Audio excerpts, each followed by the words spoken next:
Mëngjesi nis qetë, por shumë shpejt biseda mes Handanit dhe Kenanit merr një kthes të papritur. Handan fillon të pyes Kenanin për Xhansun dhe Fikretin, sepse diçka në sjelljen e tyre nuk i duket as pak normale.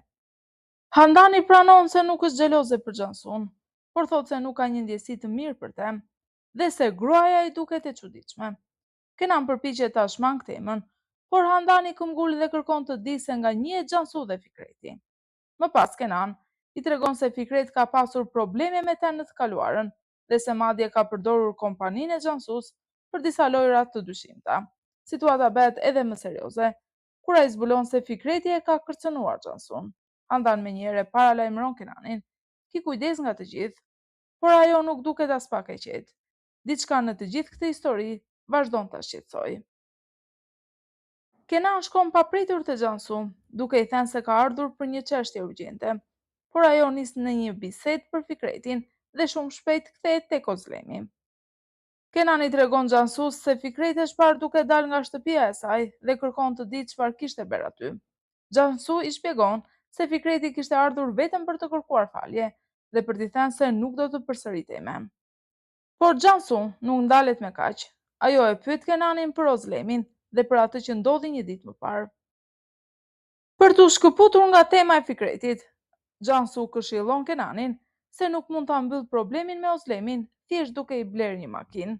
Ajo i kujton Kenanit se Ozlemi është një vajzë shumë e ndjeshme, që lëndohet dhe thyet lehtë, prandaj i kërkon të jetë më e kujdesshme me të dhe të mos e trajtojë situatën si një shaka. Ndërsa në këtë skenë, Handani takohet me Fikretin për të folur hapur për gjithçka që ka ndodhur. Ajo pranon se ka disa çështje që e kanë ngatruar dhe se dëshiron të dëgjojë të vërtetën prej tij. Biseda fokusohet te Kenani, biznesi dhe veprimet e Fikretit. Handani thot se personi që ajo ka njohur nuk do të sillej në këtë mënyrë dhe kërkon të kuptojë se çfarë ka ndodhur. Fikret pranon se që kur ka njohur Handanin, ka bërë gjëra që më parë nuk do t'i bënte. Por Handani kërkon diçka më shumë konkrete, të qëndrojë larg Kenanit, njerëzve të tij, ortakëve dhe çdo gjë që lidhet me të. Më pas ajo e përball edhe me akuzën se ka kërcënuar Xhansun. Fikret fillimisht mbetet i befasuar, por më pas pranon se e kishte shkuar në shtëpinë e saj. Ai këmbgul se kishte shkuar vetëm për t'i kërkuar falje dhe se është penduar për veprimet e tij. Handani duket se e beson pendesën e Fikretit, por a do të mjaftonte kjo për ta ndaluar atë? Dhe a do të qëndrojë vërtet larg Kenanit dhe Xhansus? Pas largimit të Handanit, Fikret telefonon Xhansun për ta paralajmëruar se Kenan tashme e di që ai ka qenë në shtëpinë e saj. Xhansu i tregon se Kenan sapo ka ardhur te ajo dhe i ka thënë të njëjtën gjë që i kishte thënë edhe Handanit. Fikreti kishte shkuar vetëm për të kërkuar falje. Por Fikreti e kupton se situata është bërë shumë e rrezikshme. Ai i kërkon Xhansus të takohen sa më shpejt, por jo në shtëpi. Ata vendosin të takohen jashtë dhe Fikreti e paralajmëron që të jetë më e kujdesshme dhe të mos ngjallë dyshime. Ajo që Fikreti dhe Xhansu nuk dinë është se Handani ka dëgjuar bisedën e tyre. Tani Handan mund të ketë zbuluar diçka që ata po përpiqen ta mbajnë të fshehtë. Çfarë do të bëjë ajo me këtë informacion? Në një moment të bukur dhe plot emocione, nëna dhe motra e Fadit shkojnë ta vizitojnë atë në punë. Fadi gëzohet kur i sheh, pa humbur kohë, i fton në klub të kalojnë pak kohë së bashku. Por ajo që nuk e pret është sjellja e Kenanit. Sapo i sheh familjarët e Fadit, Kenani pret me shumë respekt dhe i trajton si të ftuara të rëndësishme, duke u kujdesur që të ndihen sa më mirë. Fadi mbetet e befasuar nga ky qëndrim, sidomos kur Kenani thotë të lërë minjan punën dhe të kaloj kohë me familjen e saj. Për Kenanin, familja është më e rëndësishme se çdo detyrë tjetër. Një gjest i thjeshtë, por që tregon shumë për respektin dhe vlerësimin që Kenan ka për Fadin dhe familjen e saj. Ndërsa në këtë skenë tjetër, Xhansu dhe Fikreti takohen për të folur për situatën që po bëhet gjithnjë dhe më e rrezikshme. Fikreti tregon se pas bisedës me Handanin, ka vendosur të tërhiqet dhe të largohet, pasi e ka kuptuar se nuk mund të vazhdojë me si më parë. Xhansu e kupton vendimin e tij dhe i kujton se ai ka qenë pranë saj në momentet më të vështira. Mes tyre ka një lidhje të fortë besimi. Por këtë herë Fikreti i kërkon Xhansus vetëm një gjë: Handanin ta nxjerrin jashtë kësaj loje. Ai nuk dëshiron që Handani të lëndohet apo të përfshihet në konfliktin e tyre. Xhansu premton se do ta mbrojë, sepse qëllimi i saj vetëm ka qenë vetëm Kenani. Por ata nuk e dinë se ky takim nuk ka mbetur sekret. Handani sheh bashk. Çfarë do të mendoj Handani pasi të kuptoj se Xhansu dhe Fikret kanë një histori dhe po fshehin diçka prej të gjithëve. Ozlemi i thot së motrës se më në fund gjërat me bashkëshortin e saj janë qetësuar dhe se gjithçka që ndodhi tashmë i përket së kaluarës. Ajo pranon se kishte këmbgulur shumë për të pasur një fëmijë, edhe pse motra e saj e kishte paralajmëruar se ishte ende herët. Pas gjithë asaj që përjetoi, Ozlem thot se fëmia nuk është më prioriteti i saj.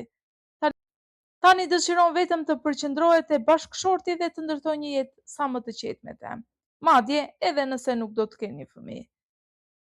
Nervin megjithatë, është ende e shqetësuar dhe e këshillon të mos i nënvlerësojë ato që ka kaluar dhe të kërkojë përsëri ndihmë profesionale nëse është e nevojshme. Ozlem e siguron se nuk do të kthehet më në gjendjen e saj të mëparshme, dhe se tashmë dëshiron të shohë vetëm përpara. Kenan shkon papritur në zyrën e Ozlemit dhe e gjen atë të zhytur në punë. Ozlemi tregon se tashmë po përpiqet të rikthejë gjithçka në normalitet, dhe se ka nisur të merret seriozisht me përgjegjësinë e saj. Biseda mes tyre duket e qetë, por pas gjithë tensioneve të fundit, Ozlemi është ende e pasigurt dhe nuk dëshiron të mbetet vetëm. Ajo e pyet Kenanin nëse do kthehet në shtëpi në mbrëmje, ndërsa ai e siguron se nuk do ta lërë vetëm. Atmosfera bëhet më e ngrohtë kur Ozlem vendos t'i përgatis darkën dhe Kenani i përgjigjet me humor. Por para se të largohet, Ozlemi duket sikur pret diçka më shumë prej tij. Një fjalë, një gjest apo ndoshta një konfirmim se marrëdhënia e tyre po shkon drejt pajtimit. Ndërsa në këtë skenë tjetër, Olçai i tregon Kenanit se Handan ka telefonuar dhe kërkon të flasë patjetër me të. Ajo i ka thënë se ka një çështje shumë të rëndësishme për të diskutuar dhe se dëshiron që takimi të bëhet ballë për ballë. Kenan fillimisht dyshon se mos bëhet fjalë për një tjetër situatë të sajuar, pasi Olçai e kishte vendosur më parë në një situatë të ngjashme. Por këtë herë, Olçai këmbgul se Handan ka qenë shumë serioze dhe se çështja lidhet me bisedën që ata patën gjatë mëngjesit. Kenan mbetet kurioz dhe paksa i shqetësuar. Çfarë ka zbuluar Handani? Dhe pse këmbgul që këtë herë të flasin vetëm ballë për ballë? Pa humbur kohë, Kenan shkon te shtëpia e Handanit për të mësuar se cila është çështja e rëndësishme për të cilën ajo kishte këmbgulur kaq shumë. Handan nis bisedën duke i treguar se shqetësimi i saj lidhet me Xhansun dhe Fikretin. Ajo i tregon Kenanit se e ka parë Fikretin duke u takuar me Xhansun dhe se mënyra si ata silleshin me njëri tjetrin i ka dhënë përshtypjen se mes tyre ekziston një aleancë. Handani është e bindur se Xhansu nuk ka qëllime të mira ndaj Kenanit dhe e paralajmëron të ketë kujdes. Por biseda merr një kthes shumë emocionale, kur Kenani e pyet Handanin pse po kujdeset kaq shumë për të. Handan më në fund pranon atë që ka mbajtur brenda. Ajo ende e do Kenanin dhe nuk kërkon asgjë prej tij, thjesht ka frikë se mos i ndodh diçka.